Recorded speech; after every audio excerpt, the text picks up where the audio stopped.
Election commission ने फैसल वाडा को नाअहल करार दे दिया है। इलेक्शन कमीशन का कहना है कि फैसल वाडा ने झूठा बयान हल्फी जमा कराया। 2 माह में तमाम तनख्वाहें और मरात वापस लेने का हुक्म भी जारी किया गया है। इलेक्शन कमीशन का फैसल वाडा का 10 मार्च का नोटिफिकेशन वापस लेने का हुक्म भी सामने आया है। तो आपको अपडेट कर रहे हैं, इलेक्शन कमीशन ने फैसल वाडा को नाअहल करार दे दिया है।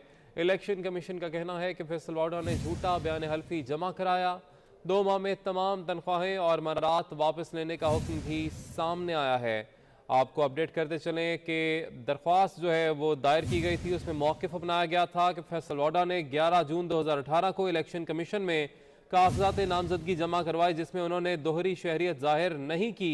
इस बात से कतई नज़र कि वो कागजात नामजदगी की जाँच पड़ताल के वक्त भी अमरीकी शहरियत के हामिल थे। दरख्वास्त में यह भी कहा गया था कि फैसल वाडा के कागजात 18 जून 2018 को मंजूर हुए, जबकि उन्होंने अमरीकी शहरियत छोड़ने के लिए दरख्वास्त 22 जून 2018 को जमा कराई और उन्हें अमरीकी सिफारत खाने से शहरियत छोड़ने का सर्टिफिकेट 25 जून 2018 को मिला, जो कि उनके कागजात नामजदगी जमा करवाने के बाद था। ख्याल ये भी रहे कि सुप्रीम कोर्ट वाजे कर चुकी है कि कागजात नामजदगी जमा कराते हुए दोहरी शहरियत तर्क करने का सर्टिफिकेट मौजूद होना ज़रूरी है, जो कि फैसल वाडा की जानिब से जमा नहीं कराया गया और झूठा बयान हल्फी था जो कि जमा कराया गया था फैसल वाडा की जानिब से, जिस पर आज इलेक्शन कमीशन की जानिब से उन्हें नाअहल करार दिया गया है।